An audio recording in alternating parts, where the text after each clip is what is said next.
Bonjour, aujourd'hui on va parler d'une nouvelle leçon qui a débarqué à l'agrégation interne, à l'oral évidemment. C'est la leçon 106, idéaux d'un anneau commutatif, exemple.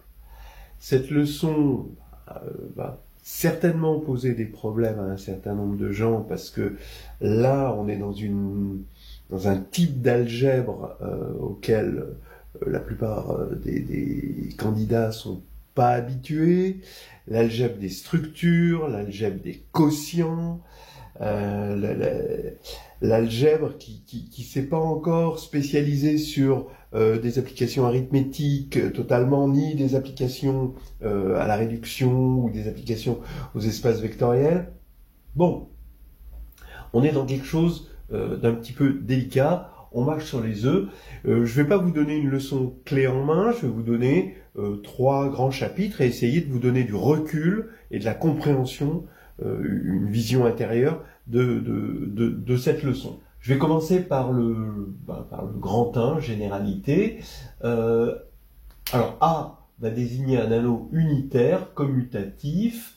Pour l'instant, il n'est pas encore intègre, il n'est pas censé être intègre, il va l'être dans le grand 2.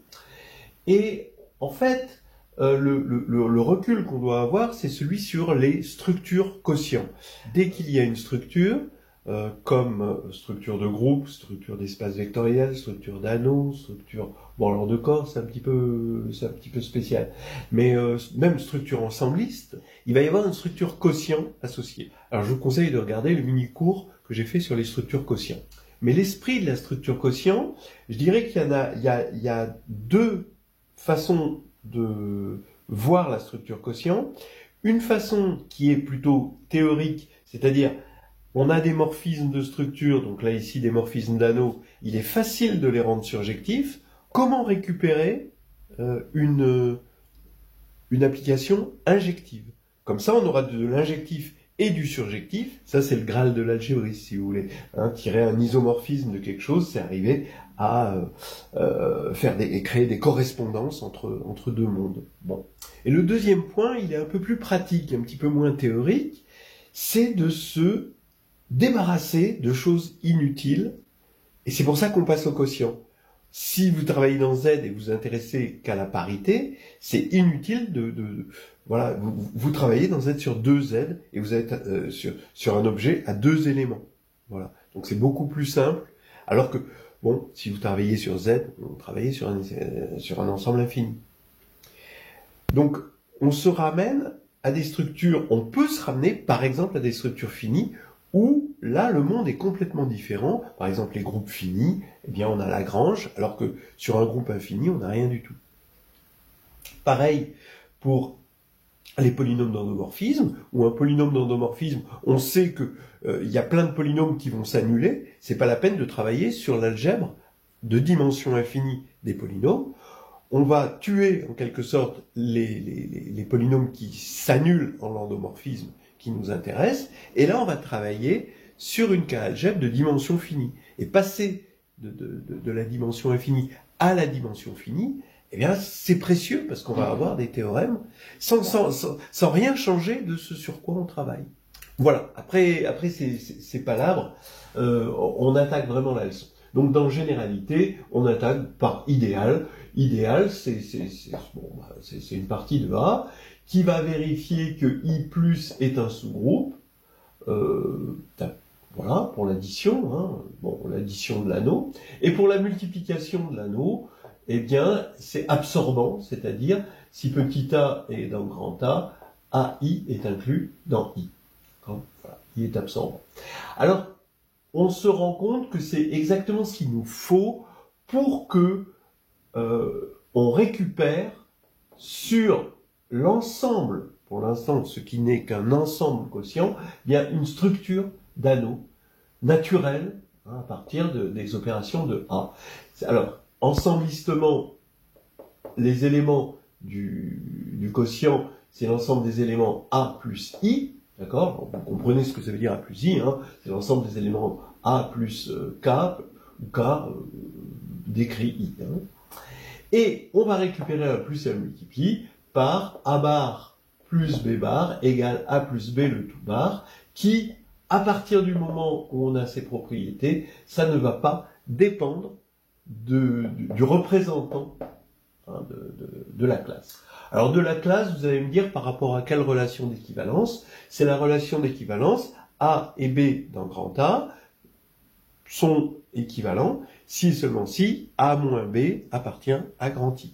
Hein, c'est finalement ça ce que ça veut dire, la classe d'équivalence. Et ici, vous avez aussi un produit qui est bien défini. Donc le mot-clé ici, dans ces égalités, c'est que c'est bien défini, et la notion d'idéal, la définition de l'idéal, c'est ce qui assure la bien définition de ces égalités. On peut dire aussi les choses autrement, et là on y gagne en abstraction, et on va s'en servir après. On a un morphisme surjectif d'anneau. Dire ces égalités veut dire que ici, on a un morphisme d'anneau qui a un élément petit a associé à bar.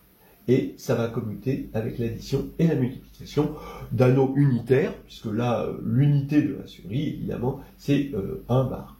Et c'est surjectif, évidemment, parce que chaque fois qu'on a un A bar, on a un A. Ici, il suffit de prendre un représentant de la classe.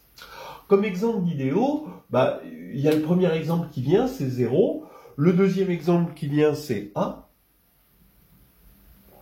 On se rend compte que un idéal est égal à A si et seulement si il contient 1. Voilà. Très simple à voir. Vous avez l'ensemble des multiples de A. Alors, ce qui veut dire, puisque c'est l'ensemble des multiples de A, qu'il va y avoir un lien entre les idéaux et la divisibilité, et donc avec l'arithmétique, puisque l'arithmétique, telle qu'on la voit à l'agrégation, c'est quand même principalement l'étude de la divisibilité. Donc là, ça va être très important. Les idéaux vont voir la divisibilité. On peut avoir quelque chose de plus général, des petit a grand A plus petit b grand A. Alors donc vous comprenez, hein, ça veut dire l'ensemble des A U plus B V, quand U et V décrivent A. Hein, ça va être un idéal aussi. Bon, plus particulièrement dans Z, vous avez les NZ qui sont des idéaux. C'est facile de voir que ce sont les seuls, d'ailleurs, ils sont tous de la forme NZ. D'ailleurs, c'est les seuls sous-groupes de Z déjà, donc même si vous n'aviez pas ça. Bon.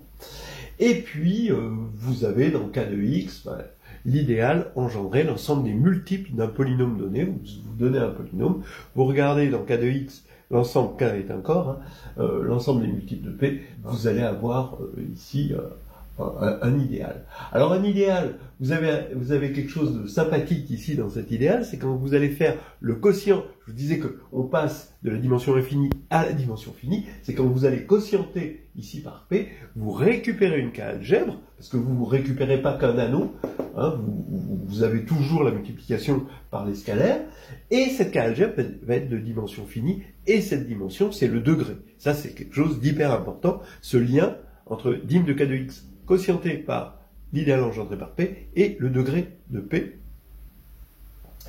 quand P est non nul. Voilà. Mais si on doit dire quel est le prototype de l'idéal, quel est en général l'idéal, eh bien l'idéal c'est le noyau d'un morphisme. Et c'est comme ça qu'il faut voir l'idéal. Clair de phi. Vous prenez un morphisme d'anneaux, entre A et B, le noyau, c'est l'ensemble des x de A, tel que phi de x égale 0. Eh bien, comme 0 est absorbant, eh bien, le noyau va garder ce caractère absorbant et va être un idéal.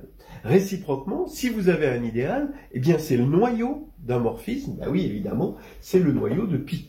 Hein, parce que, ça, je vous l'ai pas dit, mais pi, donc, qui est un morphisme d'anneau surjectif, son noyau, l'ensemble des éléments qui vont vers 0 bar, et 0 bar, c'est 0 plus i, donc c'est i. Voilà quelque chose déjà, un premier pas dans le monde. Faut un premier pas, mais il faut que ce premier pas soit le bon pas. Faut rentrer par la bonne porte d'entrée, je pense. On a les définitions idéales engendrées par une famille. Vous avez une famille, même si elle n'est pas finie, hein, et vous regardez l'idéal engendré dans A par cette famille. C'est finalement le plus petit idéal pour l'inclusion et qui contient les AI, bien évidemment, on peut se convaincre que il existe, qu'il est unique et que c'est l'ensemble des sommes de UI, AI, où UI décrit AI, mais attention, les AI peuvent être en nombre fini, mais les sommes, ici, il faut toujours prendre des sommes finies. De toute façon, dans un anneau, on peut faire que des sommes finies. Voilà, c'est ça. On vérifie que ça, c'est un idéal qui contient les AI, et réciproquement, que si un idéal contient tous les AI, alors il contient tout ça. On a l'opération sur les idéaux. Ça va être très important dans le chapitre 2. C'est même fondamental dans le chapitre 2. On définit la somme de deux idéaux. On peut définir l'intersection de deux idéaux. Et on peut définir le produit de deux idéaux. On a 3 opérations sur les idéaux. Voilà. Ça, c'est fondamental. U plus J, c'est l'ensemble des AI plus BI. Quand AI décrit I et BI décrit, on va dire AB, A décrit I et B décrit J. L'intersection, vous savez ce que c'est que l'intersection. Et le produit de deux idéaux, attention, c'est pas la même chose, c'est pas l'ensemble des produits, c'est l'ensemble des sommes finies de produits, où A décrit I et B décrit J. Et on vérifie que ce sont des idéaux. On peut aussi les caractériser, ces opérations. I plus J, c'est le plus petit idéal qui contient I et J. Et I inter J, c'est le plus grand idéal contenu dans I inter J. Alors si ça vous fait penser au PGCD et au PPCM, vous êtes dans la bonne direction et on se retrouve au chapitre 2. Passage au quotient. Alors le passage au quotient, c'est ça. C'est la simplification des choses dont je vous parlais au tout début. Et c'est le but, finalement, des structures. Rendre injectif, ou rendre un peu plus injectif, en quelque sorte. Sans perdre l'image. Regardez, vous avez un morphisme d'anneau entre A et B, qu'on appelle phi. Eh bien, vous prenez I, un idéal de A, qui est contenu dans ker phi, alors vous pouvez passer au quotient. On appelle ça le théorème de Noether aussi, des fois. Donc, vous avez ici votre morphisme pi, d'accord? Et vous avez quelque chose de bien défini qui a A bar, qui va de A sur I, qui a A bar donne phi de A. Ça veut dire, qu'est-ce qu'il faut vous montrer? Il faut vous montrer que ça ne dépend pas du représentant choisi dans A bar. De toute façon, la principale difficulté des structures quotients, et c'est pour ça que beaucoup de candidats pataugent, c'est ce côté bien défini. Et que, pour moi, ma théorie, c'est que les gens qui arrivent en master, qui viennent de licence, leur principal problème en algèbre commence avec la bien définition des choses. C'est-à-dire, jusqu'à présent, ils n'ont jamais eu à justifier que quelque chose était bien défini. Et là, tout d'un coup, il faut le justifier. Et là, c'est la première anicroche, je crois, en quelque sorte. Peut-être pas la première, mais en tout cas une sérieuse. C'est bien défini, et c'est un morphisme. Parce qu'ici, vous avez une structure d'anneau, et vous vérifiez que c'est un morphisme. Mais le tout est de vérifier que c'est bien défini. Et pourquoi c'est bien défini? Pourquoi ça ne dépend pas du représentant choisi? Parce que justement, I, on l'a choisi, inclus dans ker phi. C'est-à-dire que finalement, I pour phi, il est invisible. Il est dans le noyau, donc il n'est pas visible. Alors ce morphisme, on va s'y intéresser, ici. Quelle est son image? L'image n'a pas changé, parce qu'on n'a fait que tuer, en quelque sorte, des éléments qui étaient déjà morts, pour phi. D'accord, qui étaient déjà envoyés vers 0. Bon. Donc, on n'a rien changé. On a toujours tous les phi de A, ils sont là, ils ont un antécédent. Voilà. Donc, in de phi bar est égal à in de phi. Et le noyau, évidemment, c'est les éléments qui vont aller vers 0. Oui, donc, on prend le noyau de phi et on le projette par pi. En fait, le ker de phi bar, c'est pi de ker de phi, c'est-à-dire ce qu'on appelle ker de phi quotienté par i. Voilà. C'est assez logique finalement. Hein. Donc l'image n'a pas changé parce qu'on a fait que tuer le noyau, et le noyau, c'est le noyau ici, c'est le noyau qui était là, mais maintenant il est sur I. D'accord? Comme I est inclus dans cœur de phi, ce truc-là, ça veut bien dire quelque chose. Alors, on a un cas particulier, c'est si I, évidemment, est égal à cœur de phi, c'est le cas extrême, et là, dans ce cas-là, vous remarquerez que on a rendu injectif les choses, puisque le nouveau noyau, ça va être cœur de phi quotienté par cœur de phi, et cœur de phi sur cœur de phi, il n'y a qu'un élément, c'est le nul. Voilà.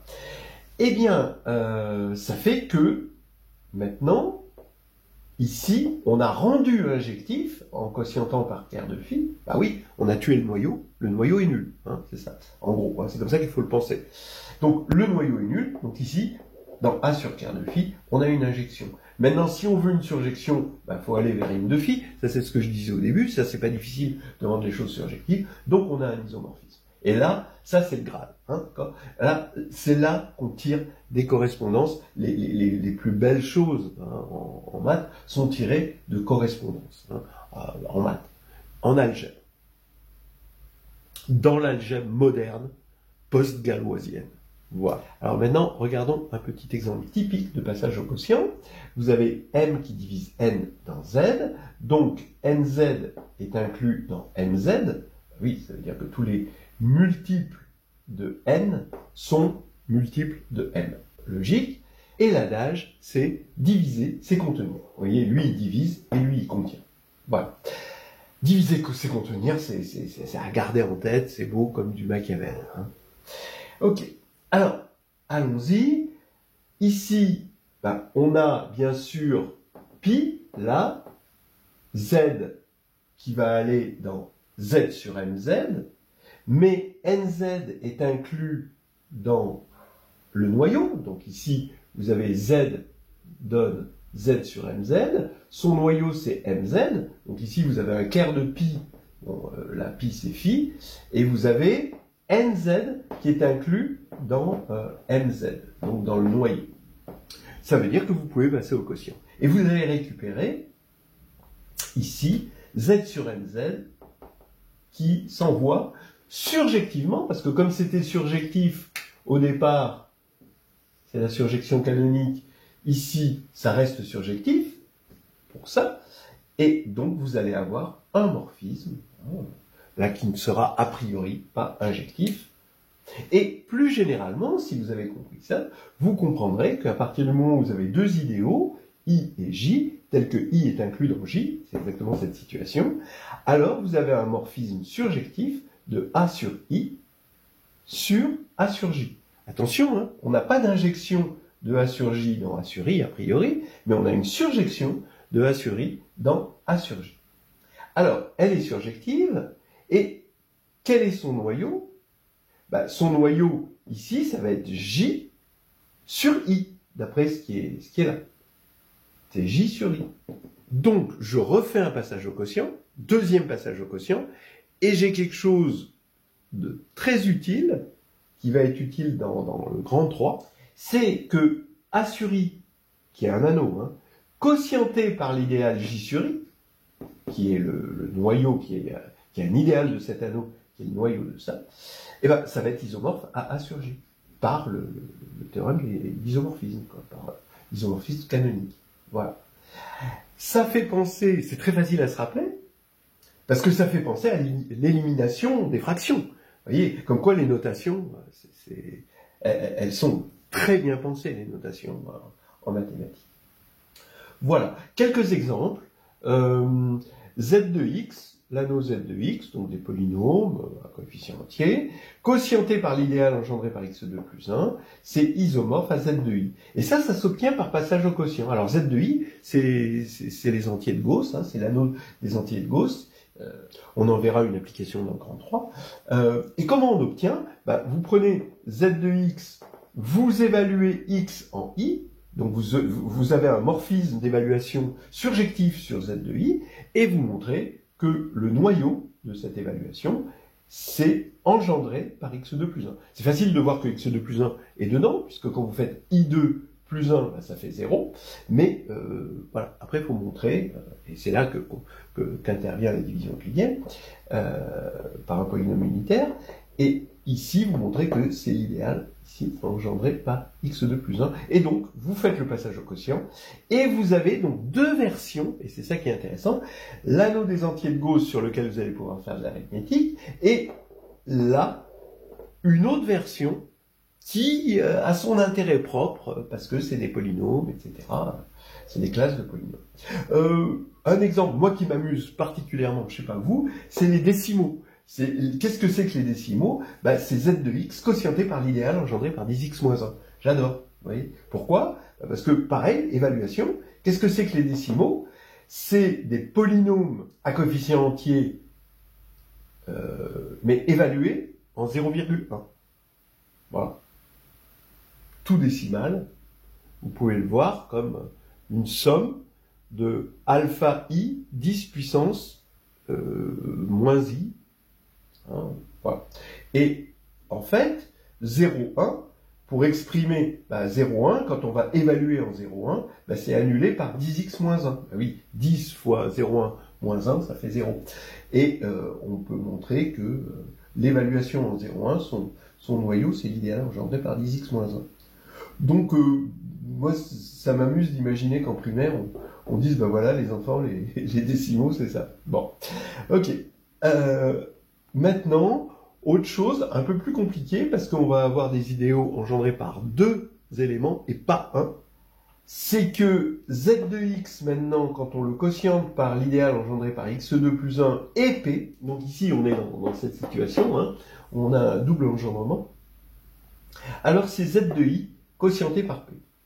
Eh bien, c'est exactement cette formule, où i, c'est l'idéal engendré par x2 plus 1, et j, c'est l'idéal engendré par x2 plus 1 et p.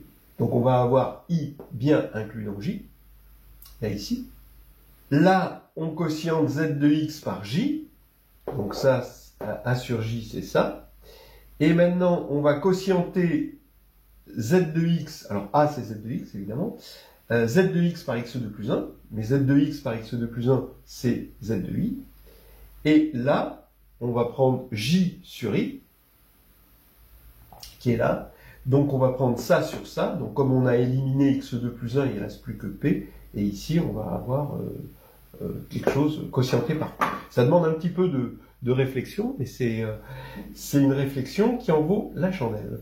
Voilà, on va passer au grand 2, idéaux principaux, et donc anneaux principaux aussi. Donc chapitre 2, idéaux principaux, parce que c'est le cœur de cette histoire, hein, les idéaux principaux, les anneaux principaux, le cœur de ce qui est utilisé dans cette théorie des idéaux à l'agrégation interne, comme d'ailleurs à l'externe, c'est quand même les idéaux principaux. On va pas trop plus loin que ça. Allons-y, donc un anneau A est dit principal s'il est intègre et si tous ses idéaux sont principaux. C'est-à-dire, si un idéal principal, c'est un idéal qui a un seul générateur. Bon. Alors, d'abord, on se pose la question, d'accord, il existe un générateur. C'est ça un idéal principal. Mais est-ce qu'il est unique? Ça va être important. Ben oui, il est presque unique. Si vous avez deux générateurs, donc ça veut dire que le même idéal, c'est l'ensemble des multiples de A et c'est l'ensemble des multiples de A'. Ce qui veut dire que A est multiple de A' et que A' est multiple de A. Et ça veut dire que A et A', ils sont multiples, mais par réciprocité et parce que justement l'anneau est intègre, vous arrivez à voir qu'ils sont multiples modulo une unité. Ce qu'on appelle une unité, c'est un élément inversible.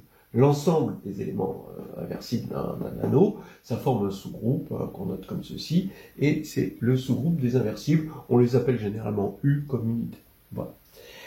Donc, il n'y a pas qu'un seul générateur. Par exemple, l'idéal engendré par 3 dans Z, 3 est générateur, mais moins 3 aussi, puisqu'on a multiplié par une unité de l'anneau. Z, ces unités, c'est uniquement 1 et moins 1. Mais on va prendre un représentant, entre 3 et moins 3, qui nous paraît de forme normale. Oui, on va dire de forme normale, ça va être le positif. Donc dans Z, c'est positif. Et dans le cas de X, on va prendre unitaire, parce que les unités de K de x, les inversibles de K de x, ben c'est K étoile. C'est les polynômes constants non nuls. Bien, alors maintenant qu'on a cette unicité, et qu'on a fait ce choix de forme normale, on a une notion de PGCD naturelle, qui vient des idéaux. Je vous rappelle que diviser, c'est contenir. Donc quand on va prendre ici la somme d'un idéal et d'un autre idéal, comme on est dans un anneau principal, ça va être un idéal qui est principal, donc qui est de la forme D. Donc, et là j'ai choisi de façon unique, hein, mais A, B et D, par la forme normale. Eh bien, puisque l'idéal ici, c'était la somme des deux idéaux, donc c'est, je vous rappelle, le plus petit idéal qui contient lui et lui, sachant que diviser c'est contenir, eh bien ça veut dire que D, c'est le plus grand diviseur commun de A et de B. Donc c'est ce qu'on appelle le PGCD. Alors qu'est-ce qu'on a gagné à remplacer dans un anneau principal des nombres A, B, C, par des idéaux I, J, eh ben, c'est que maintenant, la divisibilité, qui n'est pas une relation d'ordre, parce qu'on peut avoir 3 qui divise moins 3 et moins 3 qui divise 3, sans que 3 soit égal à moins 3, ben, c'est remplacé par l'inclusion, dans un sens, l'inclusion inverse, mais bon, l'inclusion quand même, qui elle est une relation d'ordre. Si I est inclus dans J et J est inclus dans I, alors I égale J. De la même manière, je vais prendre l'intersection. Comme l'intersection de deux idéaux est un idéal, et qu'on est dans un anneau principal, ça va être un idéal engendré par un petit m qui est unique sous forme normale. Et comme diviser c'est contenir, ça veut dire finalement que ce m, c'est le plus petit commun multiple à A et B. Donc c'est le PPCM. Et ça vient du fait que l'intersection était le plus grand idéal qui est contenu dans A et B.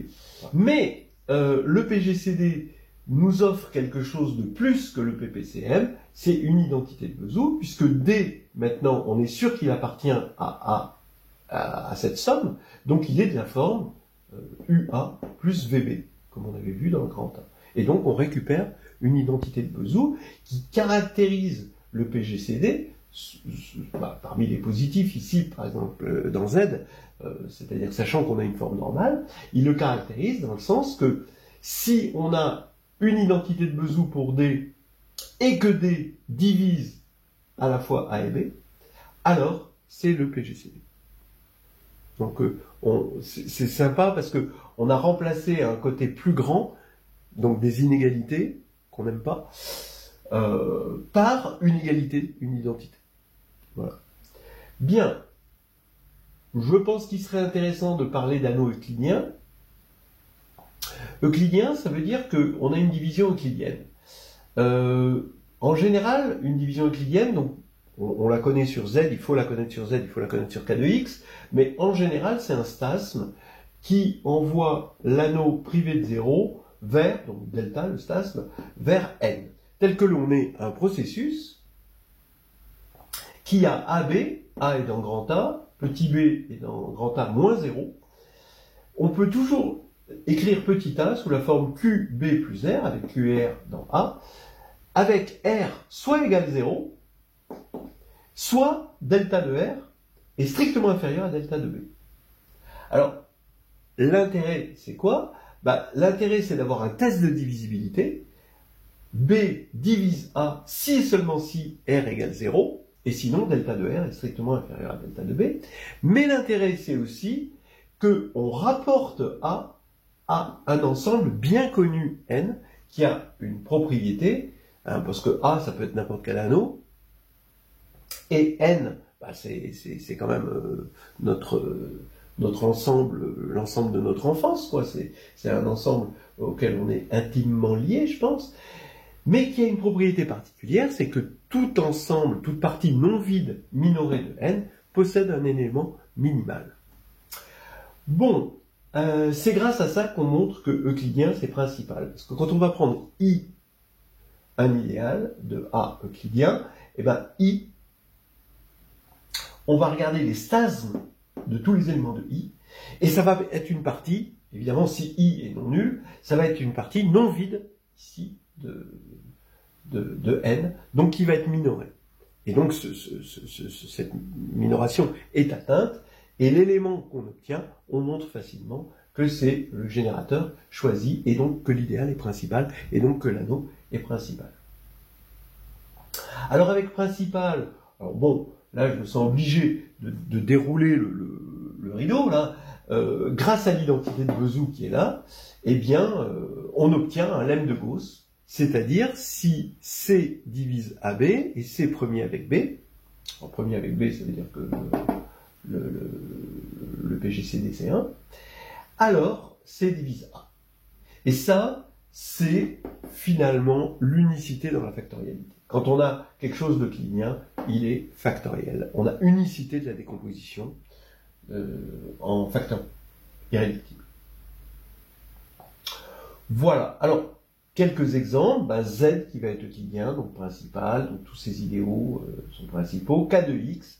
Et Z de I. Alors Z de I, vous regarderez, il y a une division euclidienne, mais cette fois-ci qui n'a plus la clause d'unicité, mais dans l'euclidien, on ne demande pas cette clause d'unicité qui existe dans Z et K de X, mais dans Z de I, il n'y a pas du tout de clause d'unicité.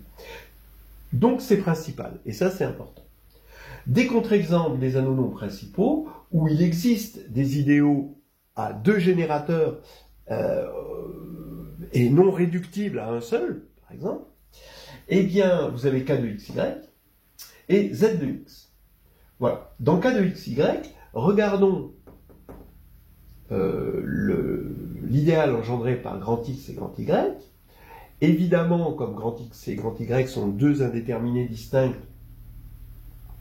bon, supposons que ce soit, d'accord, on suppose par absurde que ce soit un idéal principal, donc on aurait un PGCD de X et de Y, ce serait forcément 1, ils sont premiers entre eux, ils ont rien en commun, et donc P serait égal à 1, ce qui veut dire qu'on aurait un Vesoul, UX plus VY égale 1, d'accord, si c'était principal, hein, si on avait ça, et en évaluant en 0, 0, on aurait 0 égale 1, ce qui n'est pas possible, absurde, et donc cet idéal n'est pas principal.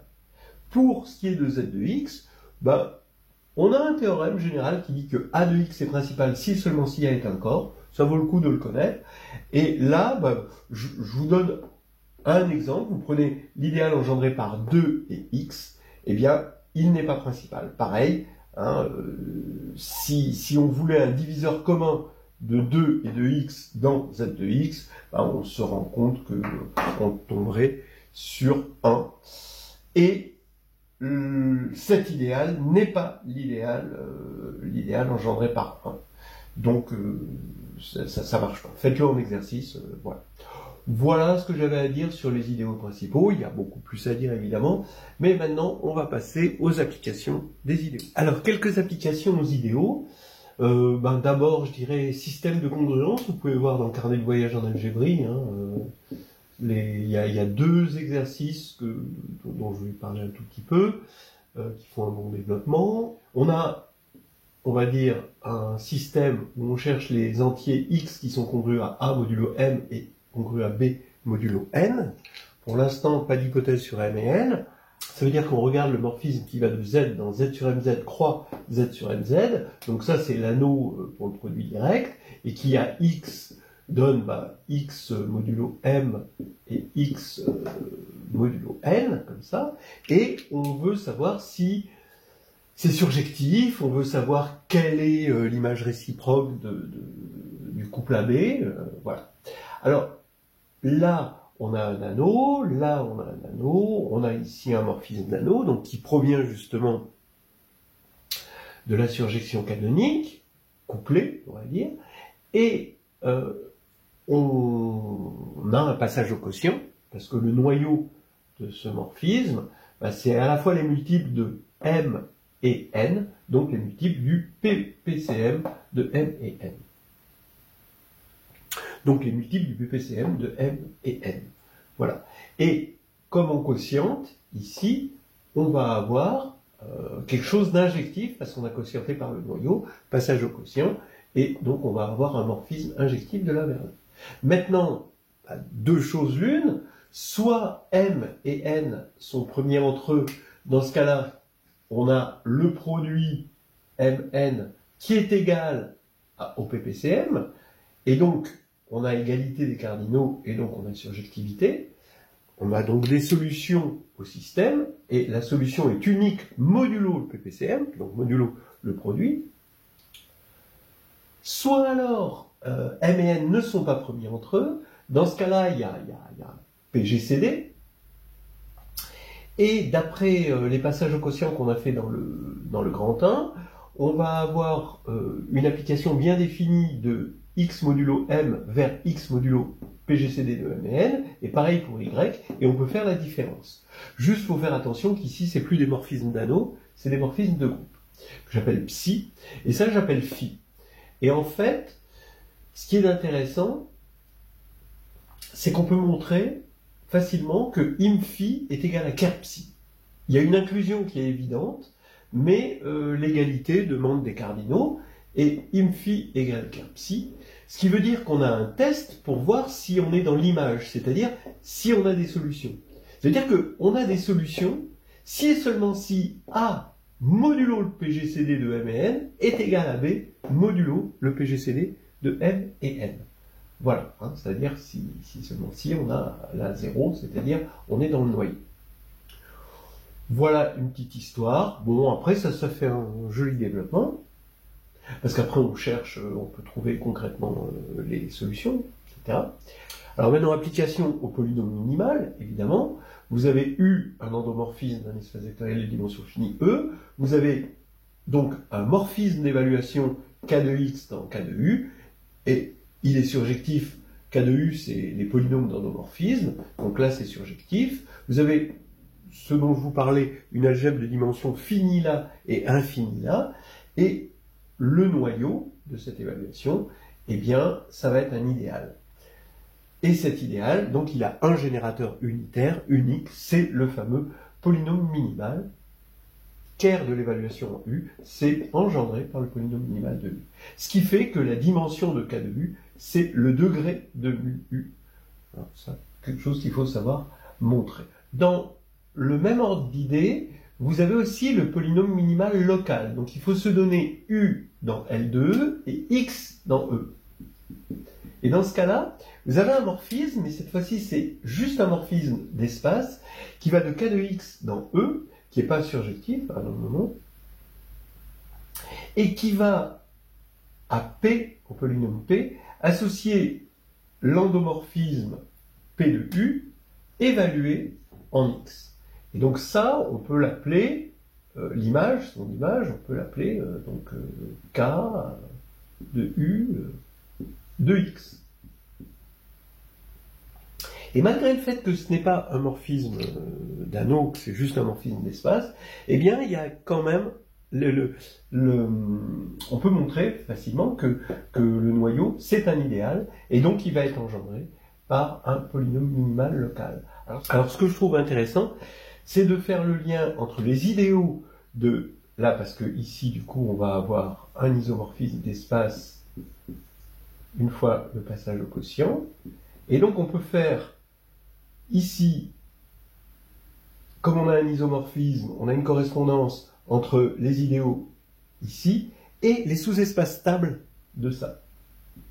Vous avez stable par U de ça. C'est assez intéressant. Et les idéaux de ça, en fait, ça revient aux idéaux de K de X qui contiennent mu UX, et donc ça correspond, puisque diviser c'est contenir, ça correspond au diviseur de mu UX. Donc en fait, vous avez une correspondance entre les diviseurs de mu UX et les sous-espaces stables de K de U de X. Ça, je trouve ça sympa. Vous pouvez trouver ça dans Nouvelles histoires hédonistes de groupe et de géométrie. Théorème des deux carrés. Le théorème des deux carrés, oui, il est lié aux idéaux.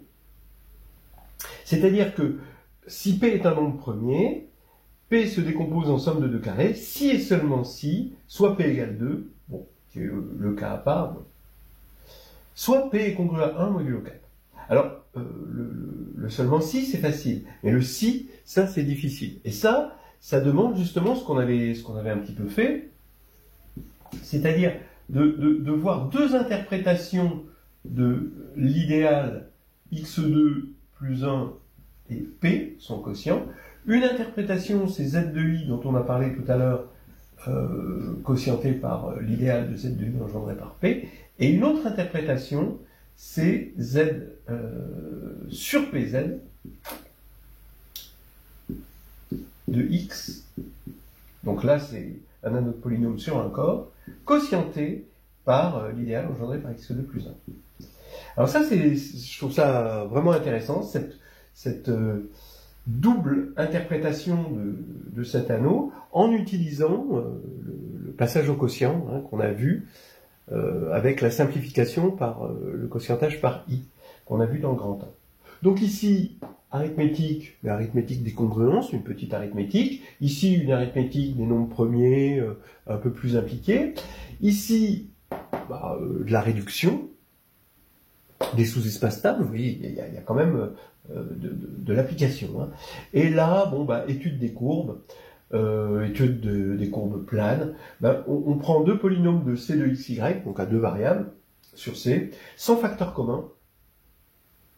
Eh bien, l'ensemble des solutions de p de x, y égale 0 et q de x, y égale 0, ça a un nombre fini, et fini. Voilà.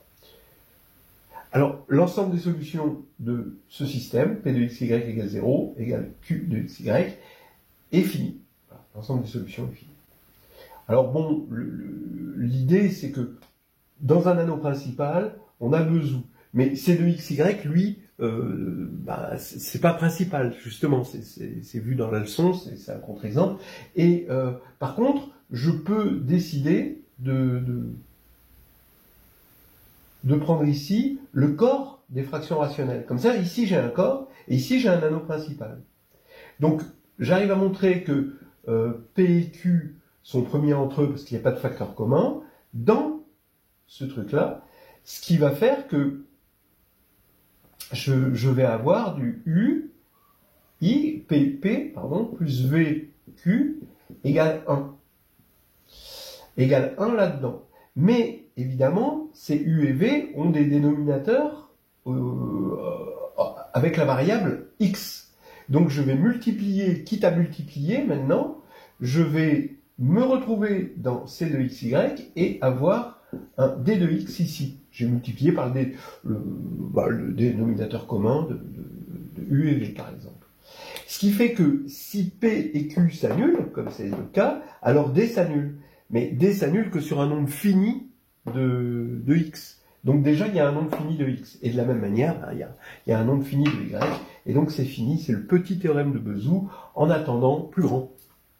Voilà, c'est terminé.